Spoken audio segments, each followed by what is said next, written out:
Hey guys, and welcome to the Alabama Saltwater Fishing Report presented by Angelo, DePaola, the Coastal Connection with eXp Realty, the first podcast to bring the local inshore, offshore, and onshore fishing report, whether it's good, bad, or ugly. I am your host, Butch Thierry. We have a great show lined up for you guys this week, but first, let's hear who's making the show possible. This week's Alabama Saltwater Fishing Report is brought to you by Great Days Outdoors. Are you looking for that one-of-a-kind Christmas or birthday gift? If so, head on over to greatdaysoutdoors.com and check out the best gifts for Outdoorsman 2021. We've curated a bunch of unique gift ideas to help you find an awesome gift for the Outdoorsman on your list. Just head over to greatdaysoutdoors.com/best gifts for Outdoorsman to check it out. And also brought to you by Fishing Chaos fishing tournaments coming up near you. For Alabama saltwater anglers, you'll want to check out these awesome tournaments. The Jimmy Sanders Memorial Mississippi Lionfish Challenge. Spearfishing clubs are encouraged to participate in trying to remove this invasive fish from Gulf waters. This event is scored by the quantity of fish taken. Tickets are currently on sale, and this tournament runs until December 1st, 2021. Details, rules, and ticket purchases are now available for purchase on the Fishing Chaos app. For our kayak anglers, check out the month-long Kayak Saltwater Series Redfish Challenge for September and October. There are Gulf Coast and Atlantic divisions. 5 redfish aggregate link determines the winner. Tickets are available for purchase on the Fishing Chaos app. More tournaments near you, info, and full tournament details, including ticket purchases, can be found online at app.fishingchaos.com in the Find a Tournament tab. And if you do not see your tournament listed, fill out the contact forms that have your tournament included. All right, folks, let's head on down and get our first report of the day. Let's go see what Captain Bobby Abruscato is up to with A-Team Fishing. How we doing today, Captain Bobby? Man, I can't believe I'm the first report. Usually I got to go in behind all them other guys, man. And you know you got big shoes to fill when you go in behind some of the guys that you got working That's with right. us. You got a clean slate today. I got a clean slate, man. I get to get started out first, man. How about that? You get to set the tempo for the Alabama Saltwater Fishing Report. No pressure. Yeah, it's okay. You know, I tell everybody about pressure. I'll get guys leaving the dock with me, and they'll go like, Cap, no pressure today. We're going to have fun. So let me tell you, I said, I got about 200 days, 250 days a year. I've fished tournaments for $100,000. I've done TV. I've done radio. I've had TV producers with me for outdoor shows looking at their watch going like, come on, Cap, we need to catch some fish. I never feel pressure until somebody leaves the dock and goes, Cap, we got a fish fry tonight. We got to have fish. That's the only time I ever feel pressure. That's a great point. Got to have fish for a fish fry. That's a great point. And I can even add one to that. What makes it more pressure is when you're on a big boat, you're going out overnight, and they leave the dock and they go, well, we're having fish for dinner tonight, so we got to catch some. Yeah. So that directly affects my dinner plans, if you know what I mean. Yeah. Speaking, I'll tell you what, I didn't do that on purpose, but let me tell you why. This is going to be a perfect segue into one of the things I wanted to talk about was the group I just finished with today. They were having a fish fry, and the guy goes, he never said that, but he goes, I said, you want to keep, when we caught the first fish we caught was about 16, 17 inch trout. And usually I've made the mistake of putting some fish in the box, and we get in and they go, oh no, we're traveling. We don't need any fish. So before I even put my first fish in the box, I go, you guys want to keep some fish? And the guy said, yeah, we'd like to keep some. So anyway, I threw a speckled trout in there, and we started catching a mixture of white trout and speckled trout. And I said, how many people you got to feed? And he said, I think we got like a dozen. I'm going to tell you what I'd do. I'd throw every one of these specks back and keep these white trout. Yeah. I said, man, if you're in there, and so that's what I want. I didn't mean to do that I didn't do that on purpose, bringing that up about, catching fish to eat. But anyway, we had a phenomenal day of numbers fish. We caught, I didn't target white trout. I promise you I didn't.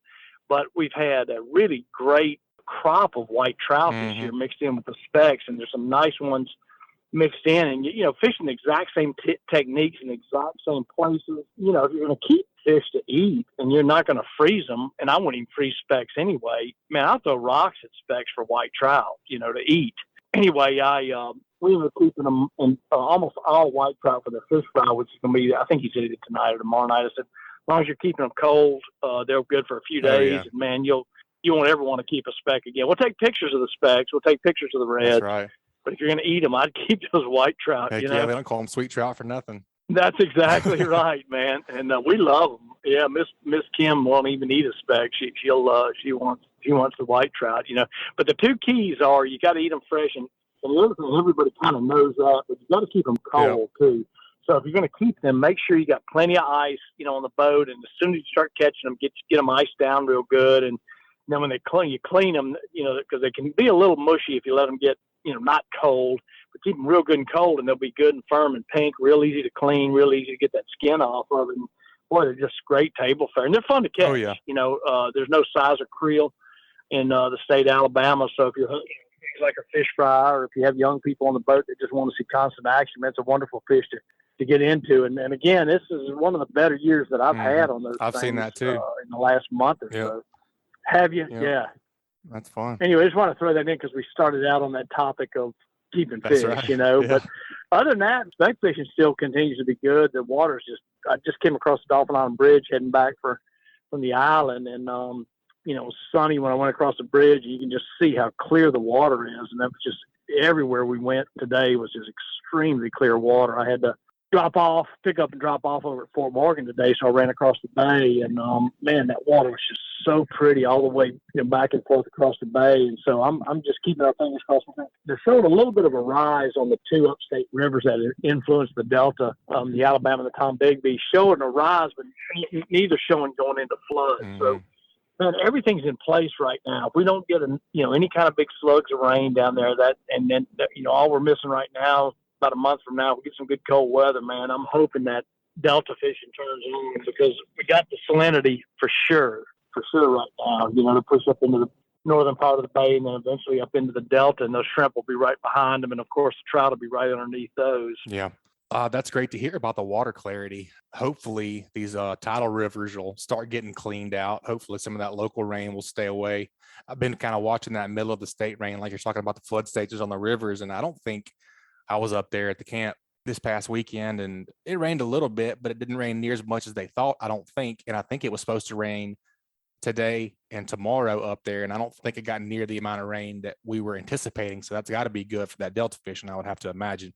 Oh, yeah, that's going to be great for that, and I think what rain, that we've gotten over the last week or so north of us has gone, it's not been real heavy, and it's gone through pretty quickly. Kind of cycled out. That's the thing, is just when it sits there and just deluges, for days, that's when it gets messed up. So again, I always worry about putting the whammy on us, but right now things are starting to shape up pretty good for a great fall. But in the meantime, we'd still have continue to have great fishing down through the bay. Numbers wise, it's just phenomenal. Our fish today, we had a great morning. Started out today, by the way, on the little slick. Really? We threw the little slick, and we were throwing top water, and they ate that thing up today. And I was really surprised. I knew it was going to be a shrimp bite.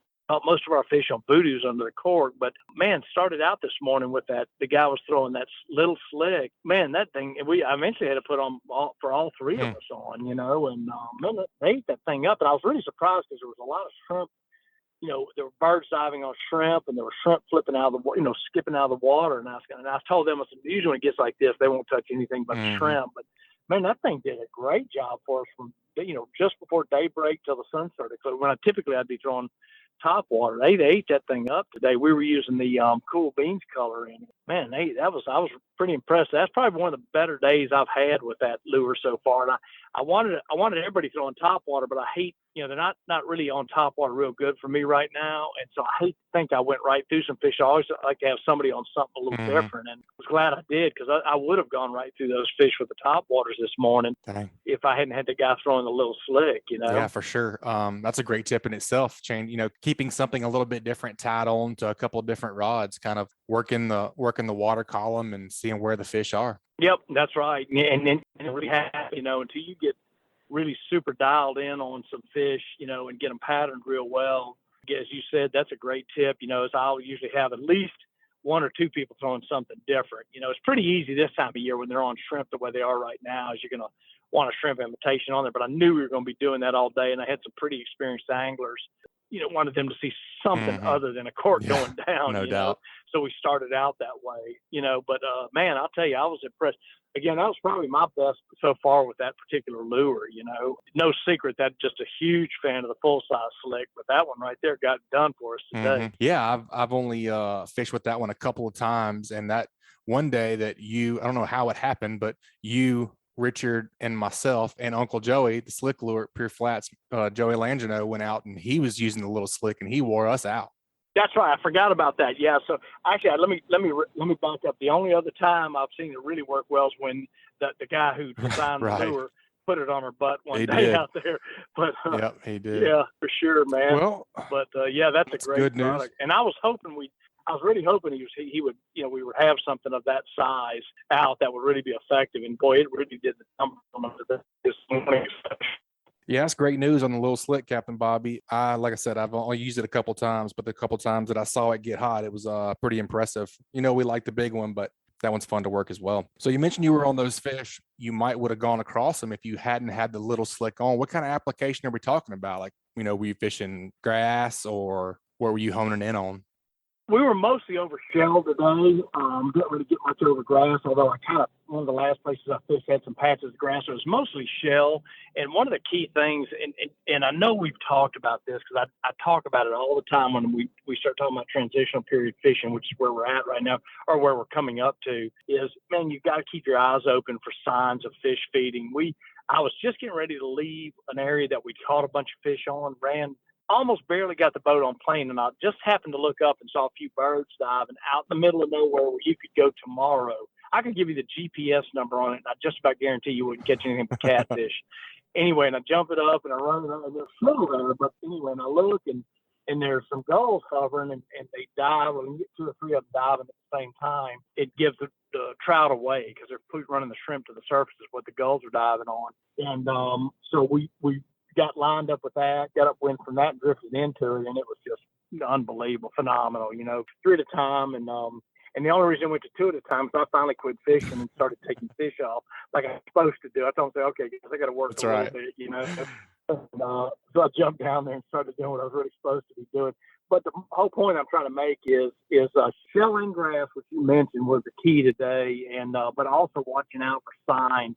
Even on some of the places where I planned on starting, it didn't. When I got there, and I could kind of tell there was not a lot of bird activity, but not too far away there was. And we went over there, and sure enough, those birds know, man. They see 1 or 2 shrimp flip on the surface, and just 1 or 2 shrimp flipping on the surface means there's a bunch of trout underneath them, And so that's kind of what the big thing we're keying on. It, again, directly answer your question was shell, but it was even more specifically where I was seeing shrimp activity over that shell. Mm-hmm. That definitely makes sense, man. And like I say, we talk about it all the time. Just paying attention to what you're looking at and what you're doing. If you're moving from spot to spot, it sounds like that could make the difference right now. And it does, especially in the spring and the fall. I can't tell you how important that is. You can be having a bomb of a trip, and then just if you just make yourself at least make a few casts, something like that, some true trout slicks or bird activity or something like that, man, you can turn a bomb of a trip into a great trip real quick, like, know. Definitely. So small things like that. Keep your eyes open for that stuff. Don't be in a hurry to get to, if you're leaving spot A to go spot B, don't be in a hurry if you see something like it. Doesn't take long. If you set it up right, it doesn't take long to get set up on some fish that can really turn your trip around. Yep. Definitely agree, man. Well, that's a great report, Captain Bobby. If folks want to get up with you and book a trip, what's the best way to get in contact with you? A-Team Fishing, Butch, ateamfishing.com. And there's contact information on us via the web, or you can just call us up and we can get you fixed up. Awesome, buddy. We appreciate the report, and we look forward to talking with you next time. All right, my brother. Thanks for having me on. All right, guys, that wraps up another great segment. Before we get into our next report, let's go see what Joe Baya is doing over at the Northwest Florida Fishing Report. We got a little special segment to record for you guys today. What you say, Joe? Man, I'm interested in this segment today because I don't know about you, but as I get older, I'm getting a little bit heavier, and I'm getting a little watch bit. It now. Speak for yourself. I'm getting a little bit softer, man. Definitely getting softer, for sure. I agree with that. These last few times I've spent, 12 hours or more on the boat, I'm kind of coming back, got fat ankles. I'm really just not as tough as I used to be. And I really never was that tough to begin with. So, but you were used to it. I was more used to it. That's the thing. Sure. Yeah, man. What we're going to be talking about is all the different options that are out there in marine decking, boat flooring, all these different, there's a whole bunch of new stuff out there. And kind of like we talked about with the lithium batteries show and the sunglasses show, it's hard to keep up with everything nowadays, man. Everything's so new and there's so much of it. And why, kind of like, old daddy said, we didn't never need that before. Why we need it now? So, yeah, but now there's some stuff that those old timers can't live without fishing. Yeah. Think about the power poles and think about Bobby and the power pole discussion. He talked about hey, I don't need that. And then the day he used it, he's like, I got to have that. I need It's out. I ain't going two fishing. of them, and I never want to do without again. So No doubt, man. yeah, let's talk about that. All right, man. We have Frank Gandt with South Alabama Marine Services. He's going to be giving us a tutorial on boat deck flooring ports to consider. How we doing today, Frank? Welcome to the show, buddy. Good. How are you, Butch? Doing good, man. Finally enjoying some nice weather over here. It's like we finally got a break from the rain. It's about to cool down a little bit, which I'm also very excited about. Yes, sir. We are too. We are too. How's y'all's weather over there, Joe? Man, we're just watching this cold front, ready for it to get here. I'm ready to head to the camp, start chasing after some deer and do a little hunting. But that fall fishing, it's tough. It's tough this time of year because you don't know where you want to spend sunrise and sunset. It's always, do I want to be in the woods? Do I want to be on the water? And, the other thing too is as we go into football season, hunting season, a lot of guys putting their boats up, and really this is the time of year when a lot of us start to think about making changes to our boat for the next season. And I'm sure you see a big run up of people that starting to make changes to their boat in the winter and getting ready for that next spring season. So tell us a little bit about your business first and foremost, what all different services and products you have there. And then we're going to get into everything somebody needs to think about if they're considering some of these new boat deck flooring options. Yes, sir. Well, first off, we're located in Alberta, Alabama, right north of Barber's Marina here on 95. We're real easy to find. And as a list of our services, our main services are marine flooring. We offer a couple different types of flooring depending on your need. We also do electronics installs and custom CNC dash panels and hatches and anything like that you may need. We do a little bit of detail work, not a lot, and pretty much electrical, electronics, the marine flooring, and custom CNC stuff in the marine business, Yeah, man. I mean, it sounds like you guys have a pretty thriving business. I'm sure with all the new boat owners that have hit the market, you're probably seeing a lot more people coming in interested in either upgrading their existing boat because boat prices have gone up along with the demand for boats, but or just coming in with these options on their boat, and maybe they just want to go ahead and upgrade what they've already got. And so take me through different options that somebody has nowadays in the market when it comes to boat decks. I mean, we've all seen this, like you're talking about, some of these dash pads and different foam options on gunnels and decks and that kind of thing. But man, I just really don't know that much about it. Yes, sir, Joe. Well, we offer 3 different types of flooring. 2 of our most popular are going to be the EVA foam, which we offer HydroDeck. We're the local authorized HydroDeck installer and dealer fabricator here. And then we also offer Safe Floor, which is a rubberized product that has a lifetime warranty. And our third product we offer is what you call Plasdeck. It's a synthetic teak. You're going to see it on a lot of higher end swim platforms, higher end, yachts and stuff like that run it on their walkways and those areas on the exterior. It probably makes up 5% of our business, where the rest of it's the Safe Floor and the HydroDeck. Butch, did he just say there's an option that we don't have to oil teak anymore? I think so. I think everybody needs that. Who has teak that does not need that? If anybody's got teak, they're listening right now, Frank, because if you've ever had to deal with teak in it, it's not the highlight of the year, in my opinion, but it is pretty. It is pretty. So yeah, can't beat that. I mean, what's the deal with all these, foam deck options out there? It just seems like we just started maybe in the last decade really starting to see it used all over. I mean, what's the pros? Why would somebody want to use this if it's not something we've needed in the past? Well, there's some anti-fatigue in it. It helps the knees. It helps slipping. There's some cool options in updating your boat. You've got some cool patterns. We can pretty much I could take a picture of you right here, as we're here on Zoom, and I can lay in that foam, It's amazing what you can do with it. And it's a affordable way to take a 20-year-old boat and make it look like it's 10 years old, if not less. It really changes what I call in the boating industry, your dock appeal. Certainly. Let me back you up before we go down straight to the foam decking. This Safe Floor stuff is really cool. And I've seen some charter boats around the area, Orange Beach and Gulf Shores, that are doing their entire deck in this stuff. Tell us a little bit about the differences between Safe Floor and foam flooring before we go any further on down each or rabbit hole. Yes, sir. Yes, sir. And yeah, I know I got it to you, Butch. I didn't get it over to Joe, but the safe floor is granulated recycled rubber. We use a 2-part rubberized epoxy that's patented by us. No one else can use it. There are a couple people that sell something similar, but it's not going to stand up like the safe floor. We actually come out to the boat. There's not a lot of prep work. We come out, we mix the color that you like. We get all the batches ready. We actually hand apply this with trowels on the boat. It's a labor intensive product. It is a lot more coarse than the Hydro Deck is going to be, or any of your EVA foam. You're not going to feel with the finger how soft, the safe floor is. You put it under your feet, you're going to feel it, especially standing on it all day. It's got a little, it doesn't have as much give as the foam is going to have, but your long-term benefits for the safe floor is where it's at. When we're applying this, the epoxy goes down and seals your entire deck. As I told y'all before we started here, the safe floor has a lifetime warranty. It's got a 5-year warranty on color change, because anything you put out in the sun, guys, is going to change color a little bit, and that's just one thing we can't cover. We've got people that have had it for 20 plus years on their boats, and it still looks amazing. I can send y'all a link when we get off of here to a video of a guy that's had it for 21 years on an aluminum boat in Louisiana, and he absolutely loves it to this day. Frank, so far you've told me there's a way that I don't have to take care of teak anymore. I'm just thinking, I don't want to believe. Now you're telling me I'm not going to be sanding decks and painting in the middle of the winter when the boat's in the yard. You've got my attention. For sure. That's to say the least. I mean, comparing this to something like an all grip or some of the options everybody's familiar with that have been around for a really long time.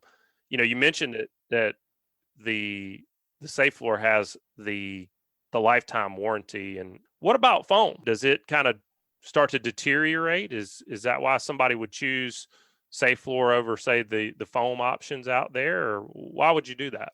Again, it's as we discussed before, it's kind of to what you use the boat for. If you're going to be hardcore fishing your boat, a lot of traffic, like some of these charter boats, not only those two, but say your deck's a little uneven, or you had a fuel tank changed and the guy that did the glass work didn't do a very good job, you've got some imperfections you want to cover up. Safe floor is going to cover all of those. You got a spot holding water on the deck, I can actually take the safe floor and run it a little thicker in an area to get that water to roll off your deck. The foam, it's great. It's going to start breaking down in 3 to 5 years. The foam itself, the adhesive is going to start coming off of it. It's just the beast of foams. It's great.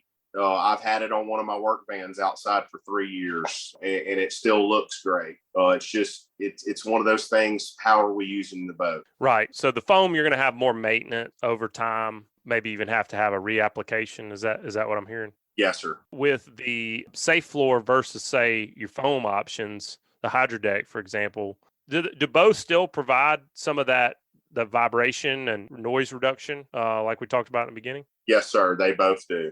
But did I hear you correctly? The safe floor has just got a little less. I mean, it's not quite as well. It depends how thick we're going. Your safe floor is actually going to be better noise dampening when it comes to an aluminum boat, because the foam isn't as rigid. So when a boat flexes, or say you step on the front part of that aluminum boat stepping off to go to your hunting stand in the Delta there one morning, and you bend that aluminum, the safe floor is not going to pop as loud as it would with the foam on it. Say your inboard applications, the safe floor and the foam both are going to give you that sound deadening, for the motors and stuff. We get into some, 14 millimeter to 21 millimeter foam, which is going to be your thicker helm pads and stuff like that. It's of course going to have a more apt to kill that noise. So Frank, I'm glad you brought up having to, do like a fuel tank repair. Butch had to do that on one of his boats not too long ago. That was my exact same question that I was about to ask, Joe. Go ahead. Every so often, you're going to have something that's got to be repaired on the deck. Maybe you're having a tower installed or taken off or replaced. Maybe you've got to get that fuel tank pulled out. Maybe you're doing a repower on some of these bigger boats, and they're having to actually make a change to that deck. How do these options stack up if down the line that becomes a reality for you? How are you able to then repair? Do you have to replace it all? I guess let's start with one material versus the other. I'll start with the foam. So when we install the foam on your boat, we're going to use a machine called a ProDim ProLiner. We're going to take a computer analysis of that boat, a digital, basically a CAD picture of it. We're going to break those panels down into sizes that we can cut, even up, and all. So when it comes to patching on the hydro deck or any foam, we save your basically your layouts in the computer, so we can take 3 pieces out of the 7 and actually replace them for you. Or if you get a bad spot in a panel, we can replace that panel. Same thing goes for the safe floor, or is that just the foam? Well, on the safe floor, so that's another thing. The safe floor can be installed a little faster than the hydro deck or any EVA foam. I can basically come to your boat same day. I'm getting off subject there, guys. Sorry. Let's get back into the repair issue of it. So say you got a cutout for a fuel tank. If we're installing this on a early 90s Mako that you're wanting to spruce up, it's got the screw holes where you can cut, the 5200 out and pull the deck. We're going to leave a gap there. We're going to make sure that we know where that's at, so that way you can access it. If you're in a contender that doesn't have that deck catch and we've got to cut the deck up, what we'll do is we'll come in about 3 inches on each side, take a razor blade of where you're going to cut. We'll actually cut and scrape this material up, let you pull up, let you do your repair, fiberglass everything in, get everything kind of fared out a little bit. We'll come back and actually lay that 6, 8, 10 inches wide strip back with the safe floor. And you'll never know it happened, other than a 15-year-old job, you're going to have some color change. And of course that will, as soon as it's in the sun, it'll start fading out to the other color. Sure. Yeah, I'm glad you bring that up, because I don't know, I guess I'm just a natural Debbie Downer or something. I mean, when it comes to boats, I mean, you've got enough things going against you. And so I'm just always thinking about, like, what's going to happen when this fails, and if this fails. So it doesn't sound like it's insurmountable or it's a complete refit if you do need to make a change. We talked about noise reduction, some of that, vibration reduction, really giving you a softer surface for you to be able to walk around on. Sounds like this is also going to protect your boat as well from some of the scratches and different dings and things that are out there every day. Like you said, if you're using your boat more for, family fishing trips, and it's not going to be a hardcore fishing boat where you've got big fish hitting the deck, sharp teeth and things of that nature, you probably can go with a foam. But if you're in the market and you're doing some hardcore fishing, you're going to want to think about the rubberized options more so. Is that pretty accurate? Yes, sir. And to kind of dwell on your first point there, a family guy with a boat that's sitting out in the sun, doesn't have it undercover, doesn't want to take very good care of it, safe floor is going to be an option for that end of it too, Gotcha. Yeah, that definitely makes sense. What else is out there from a benefit standpoint? Are we missing anything, or is there something that you find that folks have kind of like an aha moment with this stuff? It's like, man, I didn't even think about that. Man, I think a lot of it is going to be, we've got Island Glassworks right down the road, Coleman Bradley, and a lot of his fuel tank replaces. He'll send them over here for marine flooring. Half the time when you can pay for the safe floor in your boat cheaper than you can pay some of these fiberglass companies around here to match your non-skid, your checkered non-skid, and or to replace that or paint the whole deck to make it match where the repair was if it's an older boat that they can't match, So there are some options, there where the safe floor is going to benefit for more than just having a slip resistance, So Frank, what I'm taking away from this interview and what I've learned today is that I may not have had to sacrifice my lungs and my knees and my arms for sanding all these big boats and repainting all this all grip for all these years. Is that what you're telling me? That's what I'm telling you. And we've got a lot of local charter guys here that are finding that out and they're loving it. We repaint, 65 and 57 foot boats every single year. This seems like a much better option in my opinion. I'm just trying to think of a negative. And the only negative, I'm kind of a buy once, cry once kind of guy. Joe and I always say that on here. I mean, is the price a huge negative? Do you see people deterring away from that? I don't, Butch. I really don't. I see the charter guides. We actually offer them an exclusive discount on this material, the safe floor, and I don't. They're not batting an eye at it because most of us know. I know I know as an old charter captain and now running a private boat, what it costs to paint these back decks, whether it be a big old bank lead hitting it or a mate throwing a gaff, or losing a gaff out of a cobia because two guys stuck it, or a big tuna swapping around and running that gaff, down into the fiberglass. These two options can definitely, decrease your damage to your boat and increase the, comfort, while you're fishing. I mean, I know I never missed a tuna with the bat. Yeah, right. But I've seen other guys, try to swing sure. and a miss, and just hit the deck, but I'm pretty sure you hit me in the leg one time with one.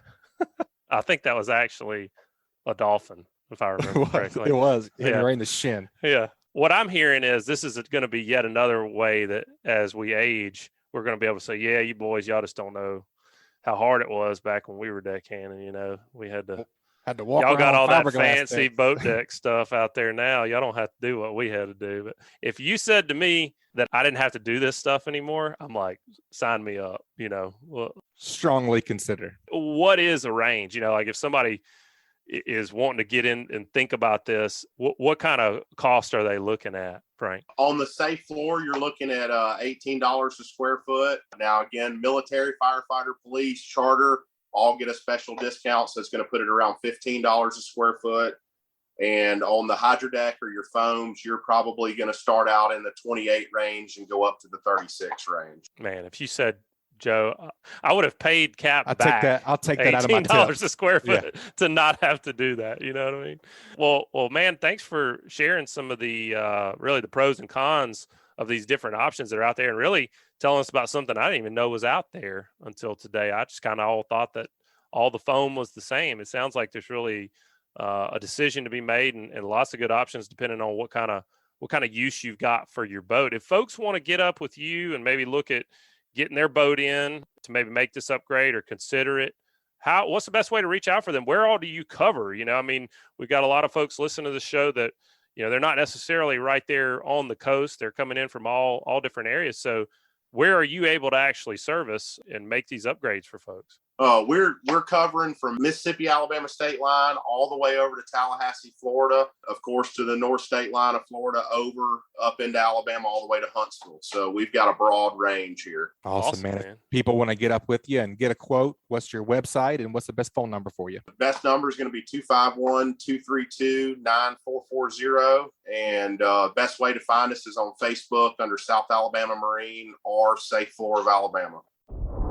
All right, folks, that was another great segment. Let's take a few minutes to check out a few of this week's sponsors. Photonis Defense. Photonis Defense is proud to offer the PD Pro line of night vision systems. The PD Pro series is the world's smallest and lightest night vision goggles built around the Photonis 16mm filmless 4G image intensifier tubes and their hybrid filmless 18mm image intensifier tubes. The ultralight, ultra-compact night vision systems deliver cleanest image, best resolution, smallest, most transparent halo, and best overall performance and function of any night vision system available. The PD Pro line consists of the PD Pro M 16mm monocular, the PD Pro B 16mm binocular, and the PD Pro Q panoramic night vision system. Photonis Defense, masters of darkness. And also brought to you by Foster Contracting, Fortified Roofing Pros. Often when a business is small, you miss the professionalism you get with larger companies. That's not the case with Fortified Roofing Pros. They're a family-owned business that is big enough to get the job done, but small enough to care. If you're looking for quality construction with a dependable, licensed, and certified fortified roofing professional, give the Fortified Roofing Pros a call at 251-973-9999. Remember to support the local businesses that make your local podcast possible and check them out at fortifiedroofingpros.com. All right, ladies and gentlemen, we're going to head down to Dauphin Island, Alabama and get our surf fishing / onshore report this week. We have a new contributor that I'm excited about, Tanner Deas. Welcome to the show, man. How we doing? I'm doing really good, Butch. Thank you guys for having me on. It's a blessing to be a part of the podcast and to be invited to be on the show. It's also a blessing to talk about this great fishery that we have down in Dauphin Island and some of the amazing fish that I've been catching. Yeah, man, I know you've been on them. I talked to you. I know that you were a podcast listener, and at the Hold the Line tournament, you and Nick came up to me and we had a great conversation. And I was excited about getting the fishing report from you for a magnitude of different reasons. We always like to, hear from our listeners for one, and for two, I like the idea that you fish primarily out of Dauphin Island. Most of our surf reports are over on the Orange Beach Gulf Shore side. Absolutely, man. I've definitely heard that as a trend on the podcast. You do have a lot of reports for the surf and onshore fishing that come from across the bay and in the Gulf Shores, Orange Beach area. But I do spend a lot of time on Dauphin Island. Majority of my time is spent sort of on the shore or land-based, but I also take some time to fish the surf and to get on the bite out there, especially midsummer when the trout are running. The surf is one of my favorite places to No be. doubt, man. That's definitely a good time. Well, before we get into the report and what you've been up to, let's hear a little bit about Tanner Deas and how you got into surf fishing and land-based fishing and kind of where you got where you are. Yeah, man, absolutely. You know, probably just like you and everybody else who's really into fishing, I was raised around the water and around my dad, who did a lot of fishing himself. A lot of inshore fishing and nearshore fishing is where I got most of my experience fishing in the years coming up till I was probably 15 or 16. And then I got a job and started working and continued school and high school. And fishing was something that I just did with my dad, and it wasn't really my passion until recently. I was involved in an accident at work, and it put me down for the count for a little while, to say the least. And so my physical therapist asked me if I was willing to start walking a lot. I got pretty banged up, and I had a broken pelvis, and part of my spine was fractured. And so it was a really big deal for me to be able to move around and to get out and about. And so he really wanted me to get walking, and I got tired of walking in my apartment parking lot. You know, I was walking around looking at people's cars and the same apartment building that's been stamped into the property 20 times. And one day I was like, you know, how about I just go look at the beach? And I did. Eventually I ended up bringing a rod and just fishing probably 4 or 5 days a week, whatever I could tolerate, you know, with my health and my recovery, as much as I could walk and whatever I could take. If I had a rod with me in the car, I was fishing down here. And the better and better I got, the more and more I took time out of my day to come and walk and just be out and about. It really improved my mental status while I was in recovery. And it made me feel like I was able to just get out and function and be kind of normal after being so hurt.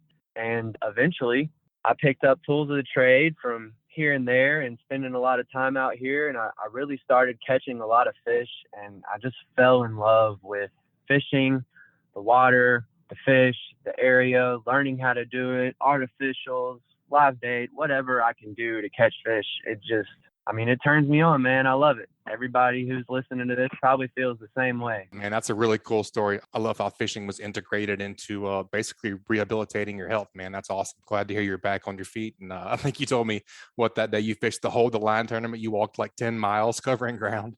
Yeah, man, I did. We covered about 10 miles on foot, and there was a time where I couldn't even come out here and walk at all. My dad was pushing me in a wheelchair just to get me out of the house. That's incredible. It really has been a huge part of my therapy, and so has God. You know, I feel so blessed and touched to be able to walk and move, and it's all due to him, and just such a blessing. Man, that's a great story. Well, let's talk about fishing a little bit, man. I mean, what does a day look like whenever you go fishing? Are you, I would assume weather is obviously a pretty big factor whenever you're looking at what you're going to do that day, but tell us a little bit about your process, man. Do you like topwater fishing mostly? Do you like fishing grubs in the surf? What's your go-to? And tell us a little bit about just you as a fisherman. My go-to in the beginning was probably what a lot of guys are. You know, I was fishing a lot of popping corks and live shrimp in the areas that I was fishing, even in the surf. And I was catching fish like speckled trout, the occasional redfish, pompano, and of course the crapfish like hardheads and etc. But really, fishing turned on for me in like a big way when I came across fishing artificials, and topwaters and twitch baits have been probably the majority of the success that I have had, especially through the summer and the spring months. I really had a lot of success with twitch baits. This summer, I caught 7 trout over 25 inches on twitch baits off of Sand Island. So, Man, that's awesome. It's doable to get out there and walk the public beach and your beaches in your area, wherever you may live. It doesn't matter, you know, really where you're at. You can get out there and try to find some fish, and you may have a better success than you think. For and sure. so a lot of those big fish for me in the surf were caught on twitch baits and topwater lures. I mean, we all love the topwater blow-ups, and there's nothing like seeing a big fish come up and just smash your lure. I mean, even a small fish, it's just a super adrenaline rush, and it's hard to beat seeing that topwater eat. But twitch baits has definitely been a staple of the fishing that I have done and continue to do. All right. Progressing into these fall months, I've sort of started fishing more with soft plastics. That's great. So you're walking the beach, you throw in soft plastics and or, suspended twitch bait. What are you looking for? You're walking the beach and you're casting perpendicular, so you're casting straight out. Are you looking for features on the beach? What are you honing in on? Well, absolutely. There's times where you blind cast and you're just casting straight out, but most of the time I'm trying to find areas of a depth change or an eddy where that current is coming in and could be pushing bait fish into these areas, pockets. Most depth change areas where I had the most success, and just pockets where those bait fish get caught up and these big fish can wait on them in the depths and just come up and smash them. I had a lot of success walking up and down the beach and just seeing where the sand would stick out just a little further than your natural beach. That type of area is something that I would look for. Or I would be walking and I would notice a sandbar, and between me and the sandbar, you could tell that there was an intense moment of depth throughout the water. And so if you cast through those areas where you see little indiscrepancies in the water, whether it's depth change or tide and current colliding together in one area, a lot of times you can find fish in places like that. Yeah, man, I think that gives our listeners a great kind of a picture you painted there about what to look for whenever you're walking the beach casting those lures, man. What else? What else you want to talk about? Another way to attack the beach and another way to find fish on the beach is to use maps. You can get on Google Earth. You can go look at the areas that you want to fish at. Obviously, the sand and the bottom, it changes. We have waves, we have storms, we have thunderstorms or whatever, hurricanes, and it's going to change the beach. The map that you're looking at, it's not going to be perfect, but it gives you an idea of what's along the beach or what's along the land that you're able to access. And you can find deep pockets or areas that people in boats want to access, things that people in boats are looking for when they want to find fishing locations. You can find similar places, and you can find the depth change and the holes on maps, and you can find indiscrepancies or rock beds on maps that can really lead you to a lot of fish. Yep, man, that's a great point. That's an awesome tip, and that goes for anywhere you want to fish, anywhere, I would have to imagine. Absolutely. I mean, like I said, I spend a lot of time on Dauphin Island, but when I want to go to the Fort Morgan or the Gulf Shores or the Orange Beach area, if I'm not fishing with somebody that I know or fishing some locations that I've been referred to, maps is going to be one of the first things that I look at. I pull up Google Earth and I go find what I think is going to be holding fish. Absolutely. Every time you do this method, it's not going to be right. You go find the best hole you can access on the land, and there may not be a fish there. Not that time, but your next trip there could be, or your next trip there could be. There's places out here that I found on a map I've gone to 5 or 10 times and never caught fish, and then I come out there that one time and you have a 10-day. You got your whole limit and plus some, especially with these speckled trout. They're so particular. They're moving all the time. They're schooling up. You never know where they're going to be. Just because you caught them in one spot doesn't mean they're going to be there the next day. And just because you see a good spot on a map doesn't mean it's going to be holding fish. Man, that's great information. I saw where you guys caught a hammer of a redfish this morning. Tell us a little bit about that. Yes, sir. Absolutely. We were coming into the island and just kind of cruising around and looking for new spots. And we thought we would sort of maybe catch a fish at one of the places that we saw. And so we got out of the truck. I mean, literally, we might have walked 100 feet from the truck. And we got some soft plastics out. It's what's been most successful for us this past week. And low and slow has been the method. And next thing we knew, Nick was reeling in a nice 28-inch redfish right over the slot. And it was just a beautiful one spot, a beautiful fish, and a great way to start the day right before he did that, I caught a 22.5-inch trout in the same location. Man, that's A awesome. really awesome way to start the day. We ended up with a 1-man limit and 2 redfish on the ice chest. Man, that's awesome. That's better than Folgers right there, Cap. That'll wake you right up. That's right, man. There ain't no need for coffee when you can go and catch fish at your first spot, especially when you've never fished at. That's right, man. That's a win. So you mentioned low and slow and that you guys have kind of been working some soft plastics. Any particular color that you guys are finding working? I am. Yes, sir. Butch, in the summertime, I was working those twitch baits a lot, and I had a certain color that was working for me then too. And it seems to be that a natural approach, something with a dark green back and a white belly, is really, one of the greatest baits that you can have. Electric chicken, that works too, or chicken on a chain, whatever you want to call it. It's a great color for our area. Right now, I'm throwing Cajun lures, and they have a mad minnow that's called a Bayou Shad. It's a dark green with a white belly and some black speckles throughout the minnow, and it's got a real mean vibration to the paddle tail. And I've noticed that the vibration is even more important than the color. This past week seems like vibration is very key to these fish. We've been in this sort of transition period from the cold snaps that we've had, and the fish were really hard to find. I'd come to some of these spots, I would throw twitch baits, top waters, jerk baits, whatever. I wouldn't get any bites. And as soon as I put a soft plastic on, change up my cadence, or I change up my speed, I tap here, bump there. And eventually I found out that these fish were low and slow. That's just been the best method, and a natural looking soft plastic has been the way to go this week. Man, that's great info. Thank you for sharing that with our listeners. One more question before I let you go. What about the jig head that you like? I know some people like, a neutral color or a red, or some people like big eyes on their jig head. Some people don't like any eyes. Do you have any thoughts there? I really enjoy a trout eye jig head or something with a gold eye. A lot of these jig head companies are very similar. So really, it doesn't matter what brand you're fishing. 1/4 ounce or a 3/8 ounce seems to be my go-to right now. And a gold eye is my preference. I do not mind, a silver eye or a red eye or a red hook on my jig head, but I don't think it makes that much of a difference. When I'm fishing, something that I really want to do is be as natural as possible. And I like to have a jig head that does have big eyes or a trout eye. And if it's silver, cool. If it's gold, cool. I'm probably down to throw either of those, but red is not something that I throw often in my jig head. That's good information, man. If we appreciate the report first and foremost, good to hear from you.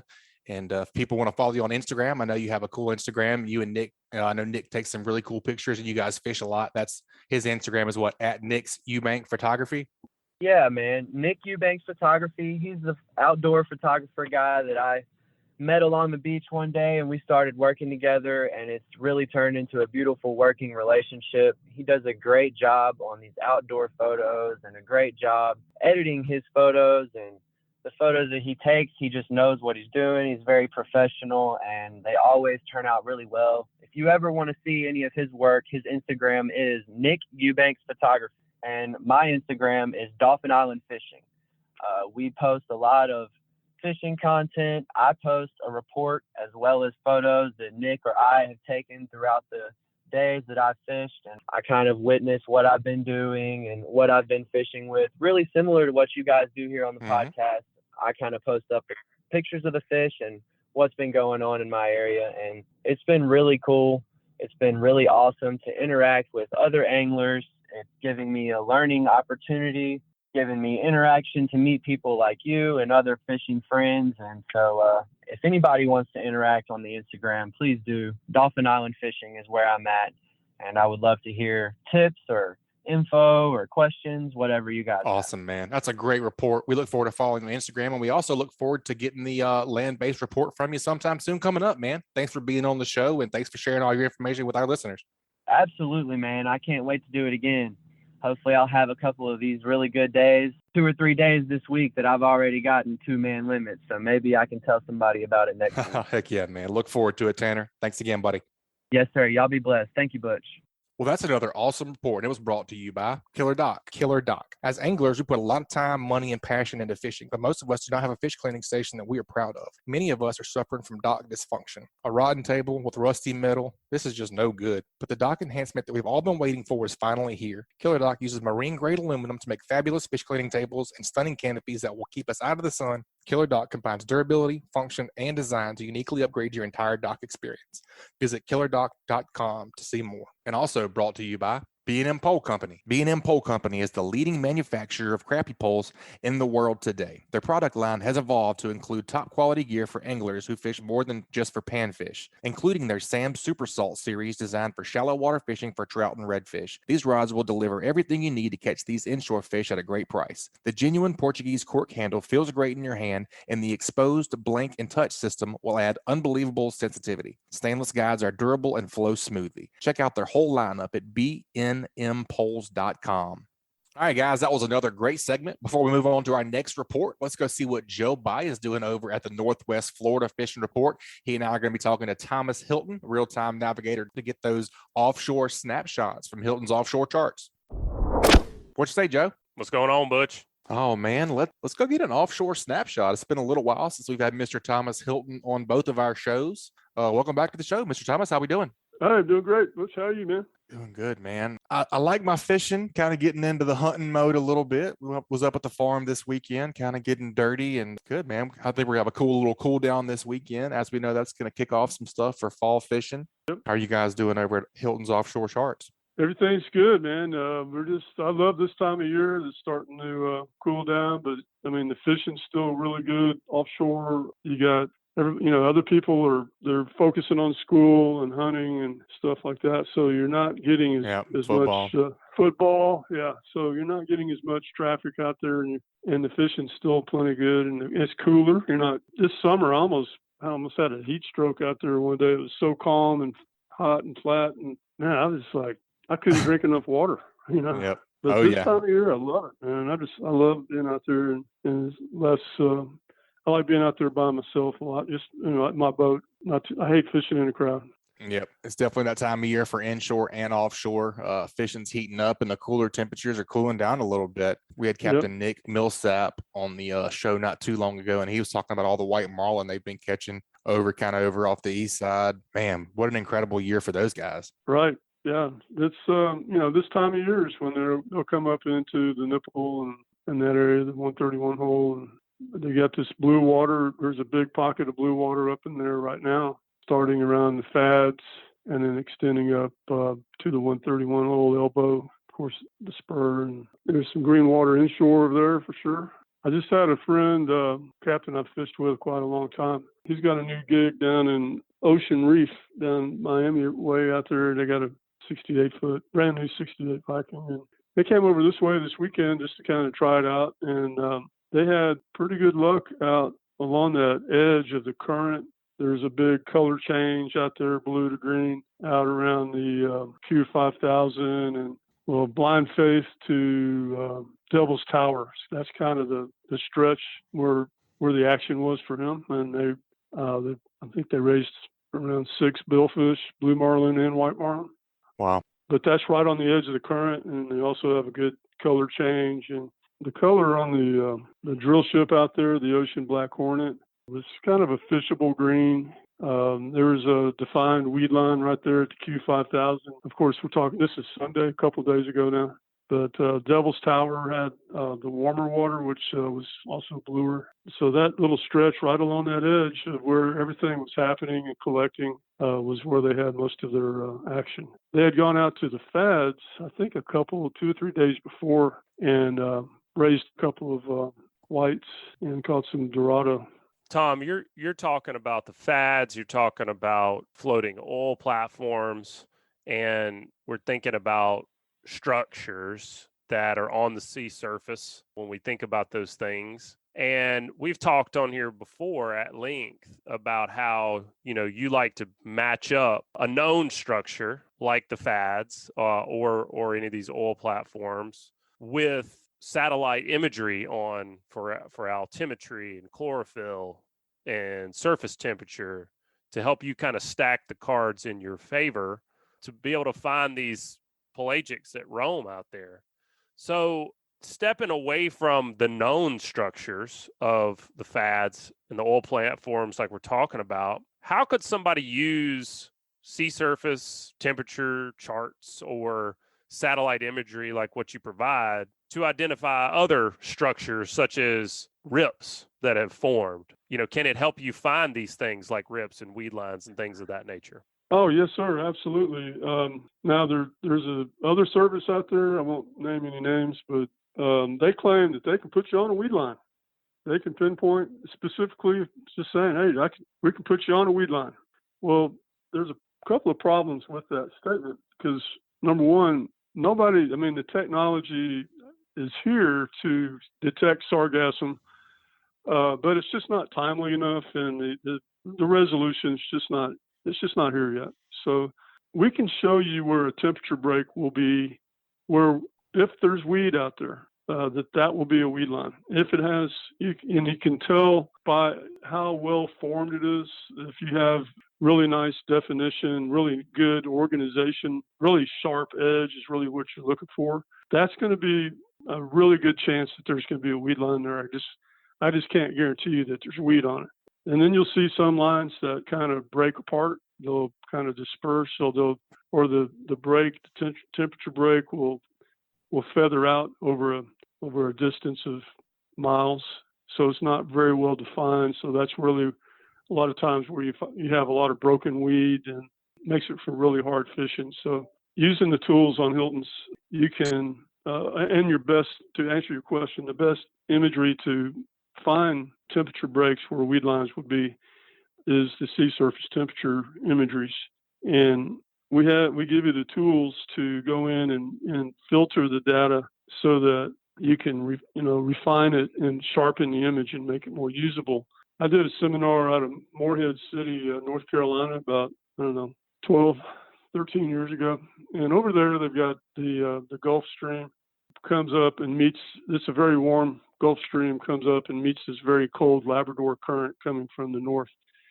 And so my job is to optimize the region based on the whole region. I don't know if those guys are coming out of Oregon Inlet or down off of Myrtle Beach or wherever. So the temperature range is very broad. It was like somewhere around 38-degree range from the coolest water to the warmest.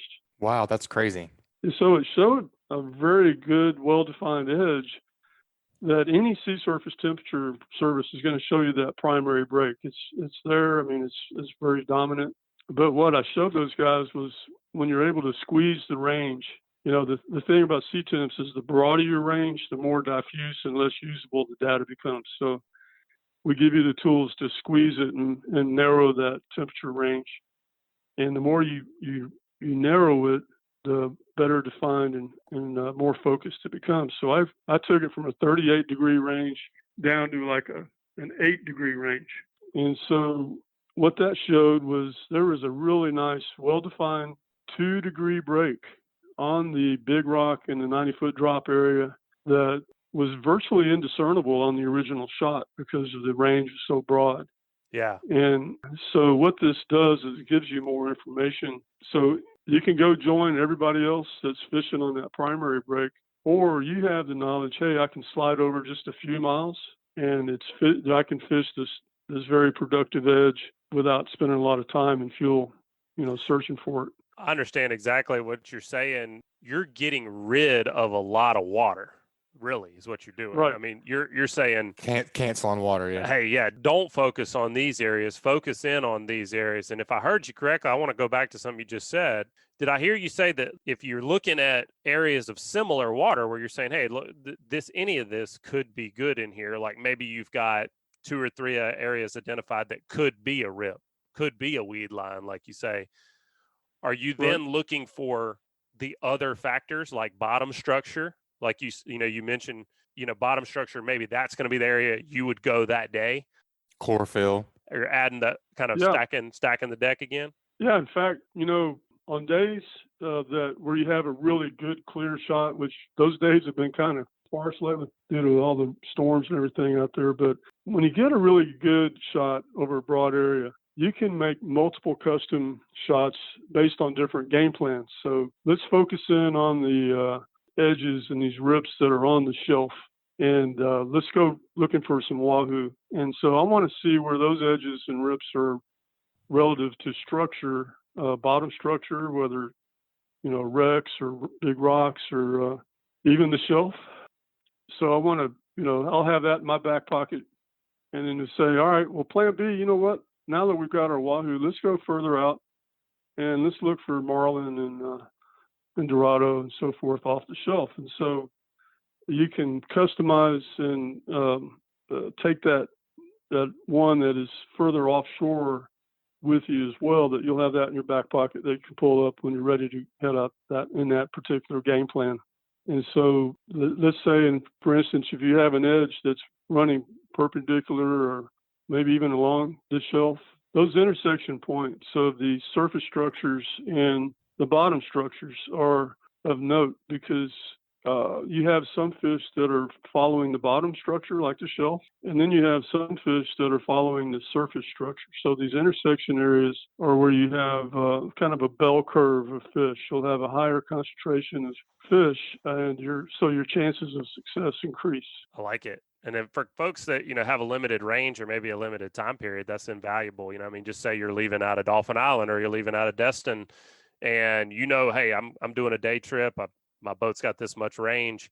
It allows you to say, I know I can run 60 miles, or I know I can run 40 miles, or whatever it may be. And these are the areas I could reach in a day. And that's going to allow me to then go, all right, looks like this Saturday, this is my best option. option. Best option is to go over here and focus my time over there, because I'm going to have the most, and best opportunities over there. Not to say that the other areas wouldn't be good, but this is where I've got the most things stacked in my favor. So it sounds like from what I'm hearing, we've got really good opportunities for folks really all along the northern Gulf Coast, whether it's at the oil platforms or at the fads, and blue water seems to be within reach right now. Yeah, and your temperatures are fine. I mean, you still have plenty of billfish out there to be caught, and all the other pelagics. So, we're kind of in a transition time right now where, in the summertime, we're looking for cooler water.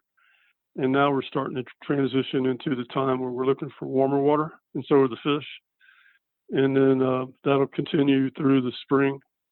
And then you'll start looking for cooler water once you start getting back into the summer. So temperature, your optimal temperature ranges for whatever species you're looking to go for.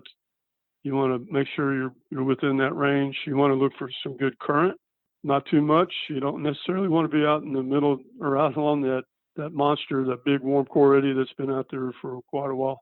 It's just too much current, and you just want to find your edges of the current. And like what we're talking about out there around the Black Hornet and Devil's Tower area, is you've got an edge on your current, and you also got a really, really nice color change edge as well. So that's really what I'm looking for. And, what you're trying to find, each image will have favorable and unfavorable areas on it. So the key is to try to find the most overlapping favorable conditions. And the more overlap you have, the higher your chances of success.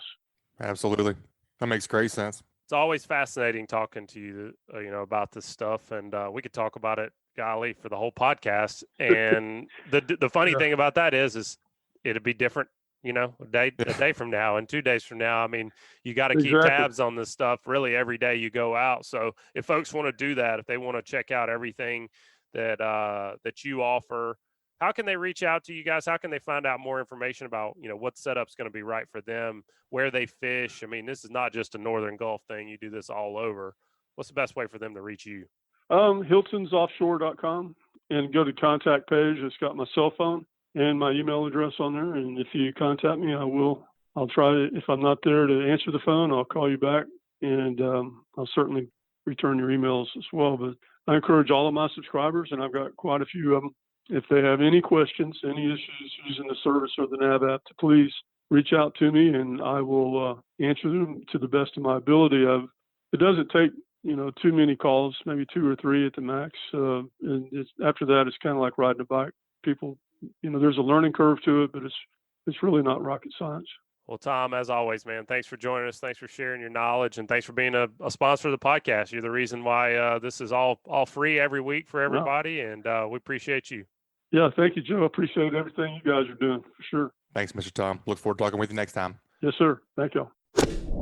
You know, Butch, listening to Tom talk about how the detail in these satellite images really matters makes me think about when you and I were looking at that topography map the other day of my place, and had shown you the topography that's available from like Google Maps, and then I showed you the LiDAR that my dad had access to through some more advanced GIS, some expensive GIS, and we were looking at ditches. We could see the ditches that were on my property, whereas if you looked at that on how much it inclined or declined on each side. Right.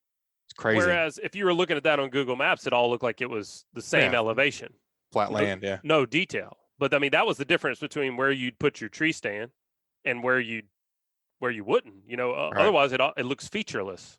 Yeah, for sure. That was a big takeaway for me from what Tom was saying, is that if you don't have that detail, you're really missing the mark. It's too much water to cover to be really useful. You got to get down in there and get granular and get detail. Narrow it down. Yep. He's got to figure it out for sure, man. I can remember back in the day whenever we used to fish tournaments, and even before I was way too young to fish tournaments, I remember going up in a plane the day before Dad would fish tournaments and fly all over the Gulf, literally putting eyes on that kind of stuff. There's some sarcasm. Yeah. There is a weed line right below us. Right. Hopefully can I jump on that blue marlin? Right. And simple things like that. Which way is it going to go between now and 2 days from now when we get back out here? It's come a long way, buddy. Cool stuff for sure. That's a fact. All right, man. I'm going to go over here and wrap this thing up. Yes, sir. We got a couple more reports to give, man. Good talking with you. You too. All right, guys. That wraps up another great segment. Y'all take a minute to check out a few more of this week's sponsors. That segment was brought to you by The Hunting Exchange.